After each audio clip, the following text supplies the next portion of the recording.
Guys Nation episode 3. And again, I guess I'll be the host for tonight. Good evening, everybody. Welcome back to another episode of the Hazmat Guys Nation Roundtable.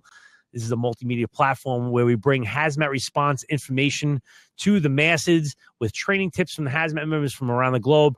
I'm Bobby Salveson. I'll be acting, and there's the guy. I'll be acting as host for tonight. I'm joined by Bob. Look at him. Handsome as a devil. You got a fix for radio, bro. Look at him. Drink something. Will you please? What is that? A stout? Oh, cheers. Guinness, brother. Oh, you're my. All right. Sorry, let's just do a little clinky clinks.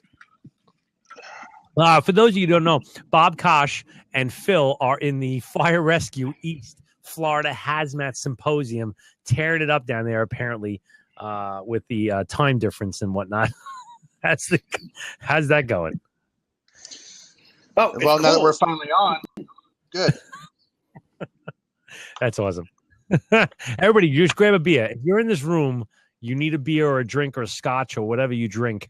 And the last guy that's up in the top, well, on my screen, he's up on the top. But Mike Monaco, my co-pilot, the guy that I always podcast with, Mike Monaco from where I work from. I ain't gonna say who it is, right? We're good. Some big metropolitan city department.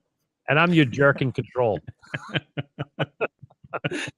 So tonight, this whole thing, Bob threw this out on the floor, and I thought, I'll be honest here, and I know I'm pretty sure I'm speaking for Mike. I've never heard of honey oil. Huh. I've never heard it. Never heard. What is it? Seen it. All right, Bob, I don't want to take your thumb away, but this is basically a boil down of marijuana to extract some oil, right? Oh, hash oil. Oh, no, not that I. Yeah. Oh, I didn't know it was called honey oil. Oh. Actually, Phil's got a little bit more information on it because it's a big thing in California, and it's starting to make its way across us on the East Coast. So I'll let Phil take it off. Go. Okay, and sorry for everybody for the technical difficulties. Bob and I are here in Florida, which is freezing. Should be a lot warmer, as far as I've always been told. So thanks for joining. Sorry, and I stoked to see the regulars, Matt, Jeremy, and et al. Saw the names. I'll read them off in a few, but honey oil. And we had talked about doing something recent off of Hazmat Nation and explosions. So where do we see honey oil is the result of is usually an explosion. So if it's a first in company response, usually it's a fire or a fire now out. But where you may run across this would be your classic EMS call. As far as being called for a hazmat, I can imagine it would be after the fact, and you're dealing with a lot of the leftovers. So if you don't know, so honey oil, like hash oil, even in a state like California where we do have medical marijuana cards, and it seems to be as prevalent as any other organic substance in California, you'd go, why would people even bother with making hash oil? Well, California being the reduce, reuse, recycle, you're basically taking, in very, very crude terms, the not so good bud, the leftover stuff, and you're able to extract and get the oil out of it. Why? With any subculture, there's always somebody that takes it a little bit further for various reasons. And some of the ones, it's you can get a better high. This stuff's very potent. You can minimize the odor. You can actually put this stuff in your vape pen and be able to smoke in public and probably be undetected if you're in a place where you cared. Like I said, we're in California, so it seems to be prevalent. And the other is just economies. There's in any type of subculture, there's always somebody that, there's the haves, there's the have-nots, and then there's the going to try anything to be able to either improve or just make something better. Why is it called the butane honey oil, and why are we getting the explosions? It's because during the extraction process, and if you Google this thing, there's plenty of stuff on there. You would think. It's you can buy all the stuff, but they oftentimes use butane cylinders, and it's not the flame or it's not like you're running your Bunsen burner. They're actually using the butane to go through and to force it through, if you will, right, the bud or whatever slough they have left over, and extract the oil. Right. So the process solvent through like the butane is the solvent, and it pulls. Yes. I'll get into it, but it's a polar, non-polar solvent. And guys, I'm sorry, Phil. No. I gong. But because the question that often says is, so why does it catch on fire? Are they burning it? Well, it catches on fire because they by accident. They're not necessarily intentionally doing it. And I can let you guys roll with it and then fill in with some of the other stuff we've run across or questions we get on the process. And we put on Hazmat Nation some of the videos that they did down in San Diego, mostly through Todd Burton, who's with San Diego Department of Public Health. Hazmat, really good showing, and it's fun to watch because it's you fill a room with butane and you light it, it will blow up. But I mean, that's exactly. I didn't learn about this until I actually saw it on the hazmatnation.com. That's the first time I even heard about this whole thing. Coming from New York City, I figured we would have seen this thing at least once. Mike, have you ever? You guys heard? are supposed to start. No. I mean, I've heard of the oil. I've heard of the oil. I know that there's been issues with it, but I haven't seen anything in the city. That's for sure. Maybe, as our medical marijuana laws start to kick in, we'll probably start to see a little bit more of it. I might set something up in my basement. So I'm really interested to hear how this goes. You got to pad the retirement too. Yeah, there's always something in the works. I did an awful lot of investigation about this because I never heard of it. So I figured I'd bone up for the show. And do you want me to just run through what I found out, like the points? All right. They call it wax, honey oil, butane hash oil, BHO, dabbing, or cracking. This is amazing stuff because it's able to extract up to 60% of the THC out of the plant. Now, I know people are going, holy cow, that's what is this? I got to get into this thing. But it's the butane that brings out every last drop. So nationwide, hundreds of this BHO-related fires occurred in 2014, and it was only a dozen in 2013. So you can imagine in 2015, I don't even know the numbers are out yet, but it's huge. But the problem is that butane is impossible to regulate. You just can't regulate this stuff. I mean, it's not like match heads and all this other stuff that we can do for meth labs. It's butane. And it seems that what is it called? I find it's written here, but it's like Nitrox 5X. It's a very popular one. And I was looking at pictures, and there's hundreds and hundreds of cylinders of this stuff laying in recent explosions. The problem with it is it seems like is that the stuff that's coming out, the crack or the whatever they call it, the cracking or the dabbing or whatever the hell they call it, is dripping with residual solvent. So I believe butane is a carcinogen, right? I think it is. You know what? I think it's. I have the NIOSH. How gay am I? Not that there's anything wrong with that. No, of course not. Does it have? So while you're looking that up, the butane in the process, are they trying to recapture the butane and it's leaking out and finding an ignition source, or are they just letting it go to a gas at atmospheric pressure and then that leaves behind the oil? No, it seems, and again, this is my uneducated. These two guys have seen this thing actually, but it seems. Well, the first off is that it's a boiling point at 31 degrees. So that means if it's above 31, it wants to be a gas. So if they're doing it at room temperature, then it's going to be in a gaseous form, and therefore it's going to be almost impossible to recompress. Because that's the only way you can liquefy it is by pressure. Right. And I doubt they're recapturing it. If it's, it's so prevalent. Why would you even? No, it's probably leaking out, and it's finding an ignition source someplace. Yeah, yes. That's it. The range is 1.6 to 8.4, so it's relatively low and it's narrow, which is, I guess, kind of good because it's the Darwinian, system, and it knocks out the dopes. But it is relatively low, and more than likely the reason we're not having a lot more of these things is because they probably went past the UAL and they're too rich. Would you agree with that? I think it's a combination of all that. I think Inspector 420 comes in and probably, a little eager to try out, the finished product. It introduces an ignition source, and these seams, like you saw from even the pictures, there's so many canisters that their rate of failure actually might be pretty good. It might be 1 in 100, but they've gone through 99, And then I think it's a combination of those things, because it's the explosions that at least either, and like I said, this has always been a fire response, a fire now out, or a explosion call, and not ever it's initially a hazmat.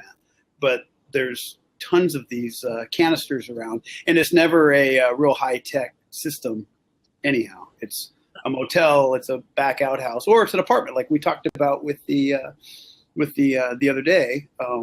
The neighbors, and there might be a 500-unit building, and it's just one neighbor that decides to do this, and it affects the whole building. Have you seen this stuff out there? I mean, have you seen this in Florida? I haven't seen it in Florida yet, but I'm sure it's going to be coming this way. With the explosions and stuff, it's almost similar to meth labs when you have all the toxic stuff going on, the flammable vapors. There was a meth lab in Florida, Central Florida, that it blew the door off the hotel room and blew the bathtub off the wall. Just from them making the bathtub was on the wall. Wow, bathtub from the wall. From the wall. It's a big bathtub. Wow. Big bathtub. It's a Murphy bathtub. But Murphy bathtub, exactly. But it is a lot similar to meth labs, where most of them are found by fires or explosions. And after it's out, then you start seeing all these other things, like Phil was saying, all these canisters that are laying around. Yeah. Matthew says he says his issues have been the containers and what to do with them. I've never been to one of these. So I'm going to ask, are these containers, are they going to be like the containers you would refill a lighter with? Are they actual like a cylinder that has a valve and they're the stamped steel? They're like a spray paint can. But okay. And I just looked up, I mean, maybe 10 minutes before the show started, just looking for, incidents. And I cannot tell you the typical, I'm looking at this right now. The typical burn is between 1 and 20 cans. So the guy is an operator. He could have 200, 300, 400 cans. There was one guy in some cop police station out there that had pallets of these cans. And what's interesting, Bobby, on that is because the other question that comes out is, well, why are they using butane? Well, they can actually use alcohol, rubbing alcohol, acetone, propane. Only my theory. My theory is the butane's easy to get. You can order it off of Amazon and get it delivered. It's also really easy to steal, meaning it's just like the Smurfs that used to cruise the drugstore. For the Sudafed, you're able to, put it in your pocket and walk away with it. But the question as far as the disposal, I know Matt said bomb squad, but that's a real important one because it starts to go from hazmat to that disposal. And depending on your jurisdiction, it's not really haz waste until you call it haz waste. We know it is, but with the regulations, but it is going to be a bunch of aerosol cans that need to be lab packed for disposal. And I like that he said the bomb squad, because if you actually use the bomb squad, you can treat the waste without legally treating the waste. So you're not usurping the law, but that's kind of a big deal. You're going to have your DEM people in there right away. Just getting into our Ricard on whatever the hell your name is. That's Raw from Texas. Oh, no. It's so obvious from his book. They use a variety of solvents such as chloroform, dichloromethane, petroleum ether, naphtha, benzene, butane, methanol, ethanol, isopropanol, and olive oil to remove both the. So what it seems like they do is they use nonpolar solvents to extract the water-soluble constituents, and then do like a water wash to take out the colorants and whatnots in the same. So in the question of will our 4-gas meters pick up something? Yeah, your 4-gas, your LEL meter is going to register something, because I don't know what you're using, but I'm going to say for the most part, PID, that's a great question. Yeah, PID, definitely. Yep.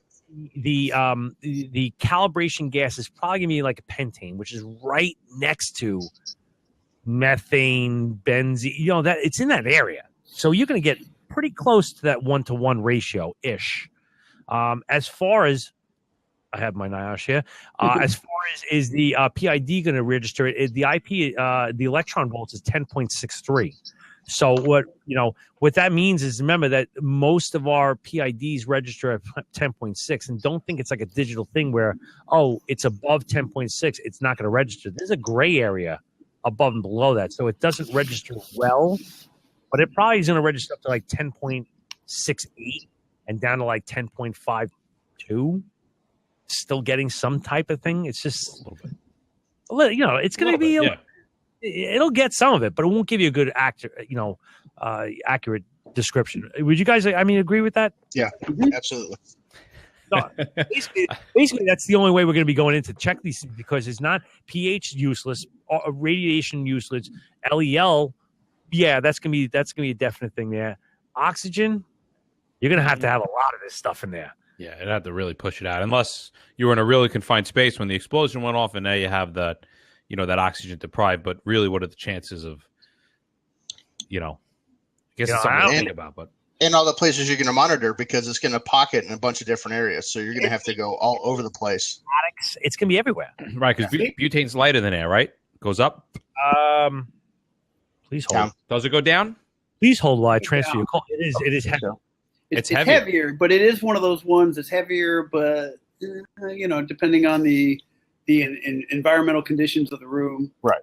You can get it going around, but it's technically heavier. But like when you watch those videos that from San Diego, that confined space, which you usually figure it's going to be a confined space, meaning they close the door of the motel to make sure nobody sees, and it's blowing roofs off of buildings. So I think, and the one I was not on it, but the one we had in our city in the last year, it did the explosion. It was a fire now out, and it was an explosion with very little fire left and just all the cans.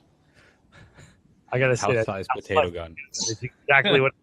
Oh, there you go. No, but this, there has an R gas D, which is the same thing as the vapor density, is 2.11. So it's a heavy gas. Yeah, it wants to go low, and don't think that just because it's 2.11 that if you're in some place that let's say has baseboard heating or something like that can't be affected by thermal currents.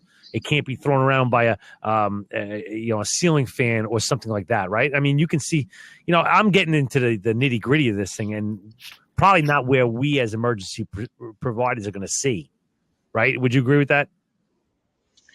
Well, and is anybody getting any odors from, is this being called in as an odor call, or is it being, after the fact fire and explosions? I wonder if any of those calls have come in yet. Do we have a lot of odors when it comes to butane? Is that laced with a mercaptan? If you look up butane, I want to say it's odorless, but I want to say it's odorized, but not necessarily with a mercaptan. I think it could be, and I got to be checked on that, but I want to say it's odorless by design. But I'll read you the Power 5X, which is the type that seems to be the most popular. Power 5X brand. The brand seems to be very popular by BHO lab operators because it has been refined 5 times. It's comprised mostly of propane 9.5%, isobutane, which is butane 90%, and then butane 0.5%. So when you mix all these different properties together, I'm going to give you the averages. The boiling point's 11. Auto ignition is 806 Fahrenheit. It has an odor of gasoline and is colorless. The relative gas density is 2, so it's heavy. Vapor pressure is 4.7 atmospheres. It wants to be a gas. It wants to be a gas. Yeah. Really bad.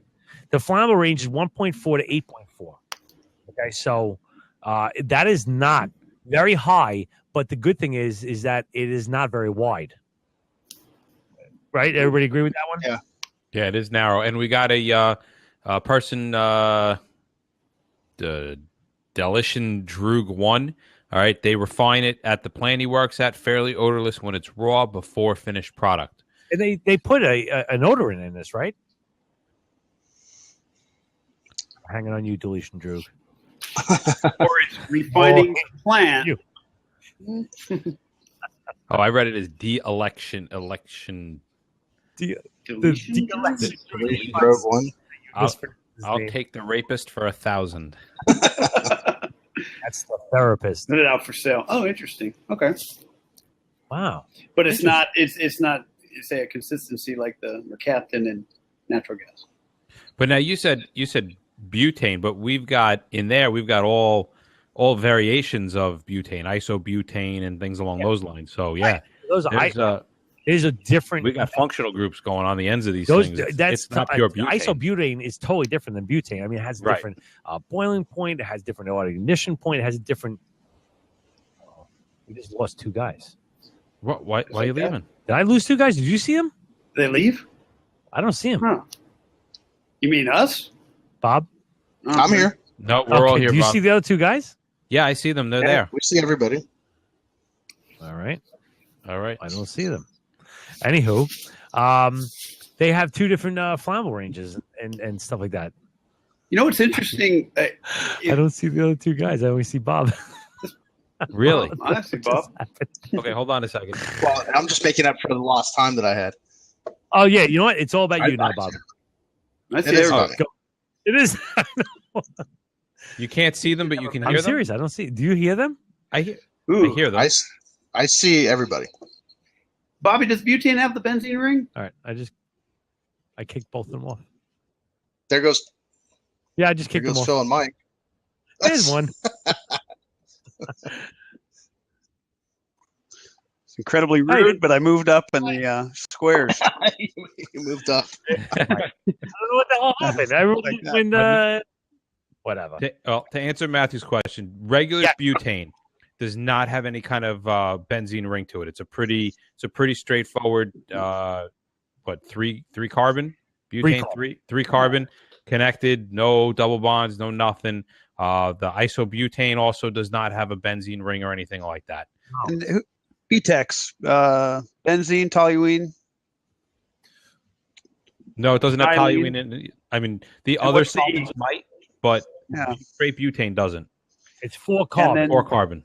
The other, if you've seen in the news, and we haven't been posting this per se on Hazmat Nation, but and it has made mainstream news. It's not just classified stuff, but the thefts of the Rhino propane cylinders that it's been in the news every now and then because it's large quantities of propane tanks, the ones you use for your gas grill, that are being stolen. And the supposition in the news is that this could be a precursor to a terrorist event, but I'm not so sure. Usually I think in terms of follow the money, and those stolen rhinos might be going to the BHO zoo, if you will. Is it that, or could they also be putting anhydrous ammonia in them for meth, for the Nazi method? We've seen that quite a few times with the 20-pound propane cylinders, right? With version over, and we actually modified at our work because we've seen enough of them we modified a chlorine A kit for a cylinder. We modified it to work on it basically has just rods now, and it's a very short version of the A kit that we use for meth labs. And everybody, we never need this thing. And then when you need it, it's a Swiss Army knife of operation. Superstar. You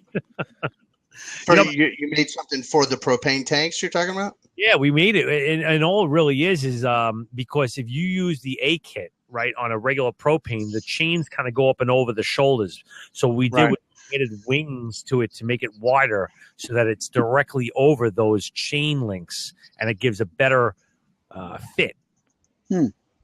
So we have done it. I mean, we've done it quite a few times, to be honest with you, and it works pretty well. I mean, basically, once you cap it, off it goes to wherever your depot might be. Our department picks it up in a special open truck, but we're very spoiled and fancy. We're very fancy men. Yeah, and there are some cleanup companies that actually end up spurging them on scene, believe it or not. Well, we do burn-offs, for propane and whatnot, but we don't do. No, I'm talking about they sparge it into a closed-head 20-gallon poly drum, 2/3 full with water, and if the valve is safe enough, and it's the opinion of the contractor or whoever's on scene, they'll actually let it bubble over into the water, and now they're making, they're going from anhydrous ammonia to now they got probably a hot liquid. But at least they can transport and not worry about a tank blowing up in the back of their trailer. Hopefully. Right. Well, I'm looking kind of at this. I don't know if anybody's read this thing, but the Fire Engineering just did an article on butane honey oil risk assessment for first responders. This was put out on March 5th of 2015. Who did? Todd Burton. Todd did all the videos for San Diego. Oh, Cal, let me tell you, this article is everything you need to know about BHO, and I'll be honest with you, I feel very spun up on it. We were discussing it at the firehouse today. I was working today, and I mentioned to a couple guys, and they're like, "What the hell are you talking about? I've never heard of this." And I said, "Oh yeah, I read it on the hazmatnation.com." And first off, they never even heard of the website. I said, "Listen, get in the Times. Get into the job. Get on the job." Yeah, don't get it. It's just on the job. So I said, get current with stuff. This is the website that aggregates all the news for you and is a great resource for us. Don't think that the world, and you let the ball busting fly, but the world doesn't rise and set with the FDNY. So I mean, got to get out there. There's other stuff out there that's happening, and yeah, we see a lot of stuff, but there's stuff that's happening out there that's insane. It never even comes up in anything. And I cannot believe I was maybe the first guy to bring up in the New York City Fire Department's hazmat. I cannot believe that.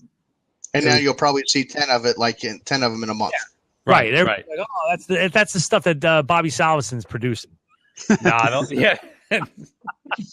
right behind this blue curtain here, I have my whole butane. I sell 6X. It's even better than a 5X crap they sell. You get the extra X back if it doesn't work. Oh boy!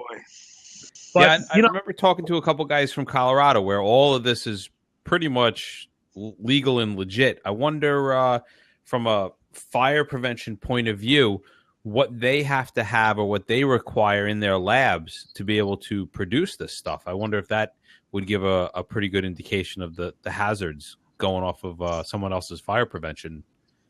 Hey, you know what? I don't know.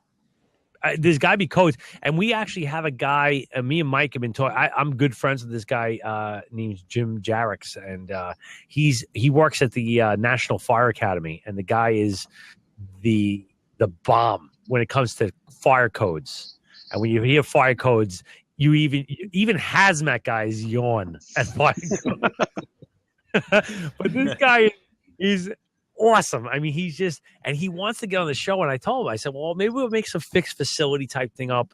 But he, trust me, he'll make a spin to this thing, and he would be able to tell us what the real deal is with this whole butane production and what there's got to be something, right? I mean, because I remember there was an explosion on Father's Day in New York City that killed a couple of firemen. And the place that was storing it was holding those 1 pound propane cylinders in the basement. The guy got a great deal on them. He brought 3 pallets of them downstairs into a taxpayer type commercial building, and the place blew up. The gasoline went down the stairs, lit the place and the place literally exploded. And after that, there was a lot of legislation brought about after that. But there's got to be something done about this stuff, right? Unless they're just waiting for stuff to happen and then be reactive instead of proactive. But I don't think there's anything that says you can only buy 1 or 2 of these canisters, at a time. It's like some of the stuff that they tried to regulate for meth. They downsized some of the containers, so people just stole more of the smaller ones and to make it for the different process. If you can use other hydrocarbons as your solvent, like propane, I mean, there's no way they're gonna short the world on propane. That's for sure. So you're just going to be moving from one solvent to another. Yeah, we got a big problem here in Florida with the synthetic marijuana. And every time they pass some kind of law because of the contents of that, then the chemist or whoever it is changes it just a little bit to where they can start selling it again. Yeah. And it's an ongoing process. We had a great marijuana run, the fake marijuana run over the summertime. a guy literally blew his apartment out and was running around the streets of Brooklyn on fire. And that's exactly how it came over. Man on fire, chemical burns. What a rookie. Yeah, what a rookie. I'm just reading this whole thing about butane, that it does not like anything in that whole halogenated column. It seems that it doesn't like chlorine, fluorine, bromine, all those things. It doesn't like strong oxidizers. Yeah, it's an easily ignitable fuel. I mean, it's like it's good to go. Like propane's good to go. Methane's good to go. My dog is barking in the background. He's good to go. He's good to go too. He's got to go. He's got to go. Synthetic is a huge problem here in Texas. No kidding. What? You know what's and the seeing that it's not as say prevalent right now in New York. It has been the studies I've read because you're using byproducts of the weed that's so much more available, say in California and Colorado, and these producers getting creative with their leftovers. And then it is kind of wild to see, and we're all saying that synthetic when right there is Mexico, and I've got a neighbor that's a customs agent. I mean, they're still, despite the legalization in some of the western states, there's still plenty of it coming over the border from Mexico. Right. And I wonder if Raul knows why the synthetic is such a booming thing in Texas. Yeah, is it which synthetic? The synthetic marijuana? Oh, undetectable in drug tests. Is that legit or is that a myth? The synthetic, is it the synthetic marijuana? And what is the problem? Is it a problem people taking it or a problem from the first responders' point of view? Ricardon. Some of our parks look like The Walking Dead. That's great. Awesome. You get to go in there with a machete and just... Oh, that is obviously true. I believe it was true. It was on Facebook. This is Facebook. We just a panel of experts just confirmed it. Yeah. I store it on the computer. It's got to be true now. That's awesome. So, I don't know. I mean, listen, this is an evolving thing. I don't think this is the end of this conversation at all. I'm very interested in this. I gotta say, I'm almost ashamed that I never even heard of this. I think I keep my ear pretty close to the ground, and Well, and this is one of those subjects. You get a lot of laughs when you're doing an operational level training because you talk about grow rooms, and here in California, there's plenty of them, and everybody laughs because it's weed, it might get on fire, but you've got electrical hazards usually because they're stealing electricity, they're bootlegging it, or they just are running a lot of electricity because they've got the grow room. That is a big hazard to the first in company. You've got the potential of booby traps, and that's not necessarily for us, but that might be for the competition. So the pit bull that's waiting for you at the door might not be after firemen, but he's after the next person that's coming in the door. No offense to pit bulls or whatever type of dog it is. And then lastly, every time we bring it up, everybody giggles about it, but you can have a high concentration of marijuana to such effect that it's not just a Cheech and Chong moment, but you can actually get to an IDLH and actually start having some bad symptoms just by being overcome by this. So all those things being said, then the butane side, if it's not a fire situation, if you're on an EMS run and you start to see these things, I have a feeling you're already going to have some other clues walking up to that particular place. But if you don't, you start seeing it. It's something to be clued into, notify your local law enforcement and being aware of it, because with that, it's not necessarily the off-duty college professor chemist that's making this stuff. It's somebody that's got some other things going on that we don't want to be on the working end of. And just real quickly about the fires and everything, kind of bringing it back to that. Once the fires are out, we mentioned these cylinders or containers that are still laying around. If they still have product in it, or that heat has gotten to them and they're starting to expand, that could be something that could end up blowing up while we're in there doing overhaul or whatever the case may be. So that's something we probably need to start stepping back a little bit, taking our time and kind of surveying what's left. There was an incident in Central Florida where they had a mattress fire, thought it was from the guy with some kind of Wiccan ceremony thing he was doing. It set his bedroom on fire. Next thing you know, they found some mashed up castor beans in his closet. Really? Said he was trying to kill rats. Indeed. And then he admitted it was probably the two-legged type of rats, and we left it at that. So, you'd be surprised what you come across after the fire's out and the smoke's cleared. So yeah, well, everybody still needs to be on their toes. Then let's talk a little bit about the cylinders. I mean, this is not something that I've experienced, but from our other type of cylinder stuff, with the exception of acetylene, something's impinged on fire. Once that fire is out, you just have a weakening of the container, right? So if as long as that fire's out, you can cool those containers. They really, I mean, if you're talking about the little containers, what do you think? A small blevy? It's not like you're going to have a massive rupture of a large cylinder. Yeah, big firecracker. Right, big firecracker. Well, and if it just blevies because of heat, unless it's an ignition source, it might not go on fire. It might not pop. It might just pop. Right, exactly. And let go of the contents, and that's the end of the game. Yeah.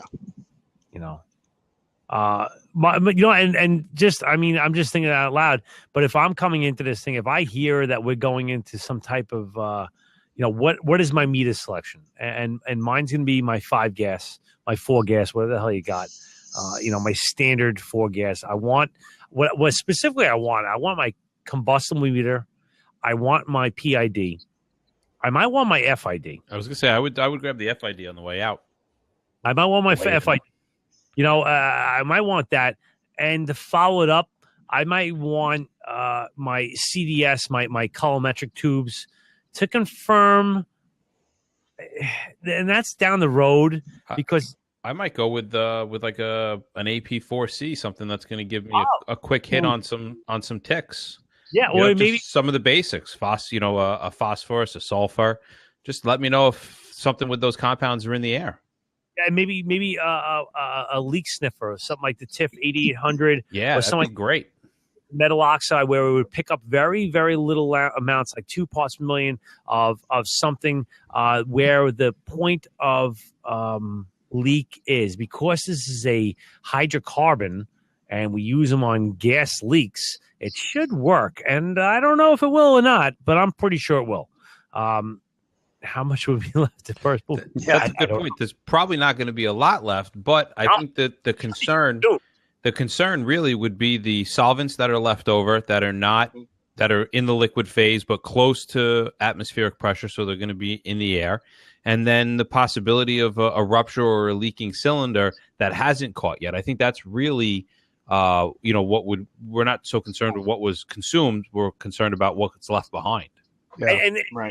Another thing with that, if let's say we have a post fire and we're throwing water in it to keep these little mini cylinders cool, and because the mini cylinders is going to be great because the surface area is huge, which means they're going to cool almost instantly. But now, okay, somebody's going to say, what about runoff? What about, some incident commanders be like, what about runoff? Well, you just point them to the NIOSH and say the solubility is almost nil. So there is no runoff. It's going to be on top of it. It's not like it's going to be soluble. It's not going to mix together. And if you want to set up a boom or whatever the hell you want to do to kind of skim off the top, that's fine. You know how much that boom would be going for, having filled with hash oil? Guys are lighting it. Dipping bread in it. But I mean, pH, not really a concern.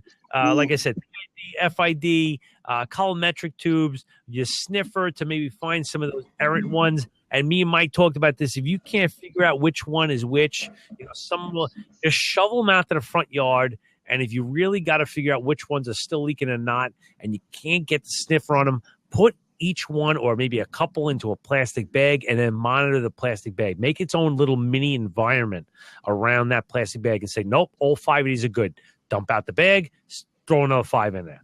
Close up the bag, pinch it, put your meter right through the middle, test it out. Okay, nothing. Dump those 5 out and continue the operation until you're done. So let me throw this out to you two and the guys that are not in the New York City Fire Department, all the guys that are on the side here. Now, we try to have a general rule. where we look at things with a little bit of perspective, and we say, okay, this product was bought at a box store. All right. It was meant to be used, consumed, and then thrown in the garbage. So a lot of stuff we turn around and say, well, this is a consumer grade product that was designed to be thrown away. If these are all butane containers that are designed to be used by a consumer and then disposed of in the regular trash, that should give us a pretty good indication of what we can do with all these cylinders. Is that along the lines? Am I correct in that thinking? Or absolutely, I like the thinking, but it's not. I'm from California, so you can't throw anything away. No, got to go in the recycle bin. It's got to be shipped to Florida. Yeah, ship it to Texas, where they just burn everything. Yeah, we're going to send it to New York to burn it, but I like the perspective, absolutely, but it is something you hope that it's all burned up in the fire because then it doesn't become a waste. But there are some things that would be typical household waste, and as soon as it's called hazardous waste, then it becomes a cleanup and disposal problem. But that would be an important reason to get your local person on scene to help judge for that. But in general, your rule is absolutely right. But if anybody watching from California, that's not always the case. No, it's just a thought, and it's always an argument you can use towards an unwitty incident commander. Yeah, it's worked more than one time. Taking the wrench and shoot it. Everything take out and shoot it. All right, do we got anything else on this topic? Because I'm going to wrap it up if not. That's a good one. I liked it. I had a good time. Coming to a town near you. Oh, Mac and Trev, Chem Pro 100. You guys have any experience with the Chem Pro 100? I do not. We've been playing with one. We have one on the rig. Yeah, we do have one on the rig. So we've played with it a little bit. I'm sure it would, pick up and work as it normally should, and let you know that there's something in the air. Like every meeting. Yeah. So, but that's my experience with the Chem Pro 100. Well, you know what? I just listen. We're gonna probably shut off the recording very soon, and I'd like to thank everybody for coming out and listening to us. And we'll have an after, for the people that are actually listening to us. We're going to talk about it a little bit afterwards with the mic off, and we can curse and drink a little more. But if you like to hang out a little bit afterwards, but if not, please reach out to us on Facebook or Twitter. We are going to be publishing these episodes on Mondays. That is when you can look in iTunes and find us. So if we're good, that wraps up another episode of the Hazmat Guys Nation Roundtable. Be sure to follow us at the Hazmat Nation, the Hazmat Guys on Facebook and Twitter. And let's get, well, you know what? Go around the table. Phil and Bob, they're sitting 16 feet away from each other with a wall between. And we got to set up nice. We're in a bar downstairs. We're out in Florida at the Florida Hazmat Symposium, which is tied to Fire Rescue East. We're going to be teaching a class on hands-on training on Thursday. So we're out here busy. Do that and flying a drone, Jeremy. And what was I going to say? Lost my train of thought. I hope this shook some cobwebs and something. And definitely share with the other first responder operationals, because this is stuff that they're going to see before the Hazmat team always sees. It's fantastic. It's great. And you guys are together down there. If anybody's down there, go down to the bar and buy him a beer. Buy them one beer with 2 straws. Yeah. Everybody likes how he says beer. There you go. Yeah. I said it again. Bob, if you guys have any comments, anybody that's listening or watching, or you have an idea for a show, something that hasn't ever been talked about or thought of, send us a message on Twitter or Facebook or whatever, and we'd be happy to bring it on and maybe get you involved as well. Yeah, absolutely. And where can we find you, Bob? Do you have any specific handle you like to go? Just the Twitter, Hazmat Lieutenant. You see it right there, HZMTLT. All right, they're gonna hit you on it. And Mike, this Twitter account is strictly to log on to the blab. I don't even know how to sign into Twitter. So if you want to ask a question, if you got stuff, everything's at the Hazmat Guys. Mike at the Hazmat Guys for myself. I know for Bob, it's Bob at the Hazmat Guys. You can get to both me and Bob on Facebook, messaging, whatever. Any questions, comments, words of wisdom, insults. I like insults. And can't live without a good insult. And just throw stuff at us because this is content driven, audience content driven. So the more you guys interact, the more we know where to go and what to do. And real quick, me and Bob are going to be speaking at a conference in Baltimore. Yes, I'll start shamelessly plugging that. So we're all set up for that in June in Baltimore. So hope to see some of you all there. And we'll probably be broadcasting from there as well. So, yes, things to look forward to. All 4 of us in a room. And I think we'll all be there. Oh, that's we can all jam onto one screen and then we'll all be at the bar. People. Yeah. Not to put pants on. Oh, that's going to be a wreck. Why? Sit on my lap. I guess to wrap it up, I'm Bobby Salvesen, and you can find me at you can find me everywhere. You can find me at thehazmatguys.com. By all means, listen to thehazmatguys.com. We have about 4 shows, and this is one of them. I gotta say, this is one of my happiest ones. We are actually doing this with a video, and I put that little crazy thing in the beginning with the nuclear explosion, which, if you could tell me where it's from, I'm sure there's people that can tell me where it's from, but I stole it. But be sure to catch us every week, Tuesday, 9:15 Eastern Standard Time on blab.im. We will also be bringing a podcast version of this that will bring out on iTunes under the Hazmat Guys Nation, and we'll also be putting it on YouTube at the Hazmat Guys Nation. Jesus, it's like a tongue twister. Roll off the time. The Hazmat Guys Nation, thhmgnation@gmail.com. So, without further ado, are we good? We're good. We're good.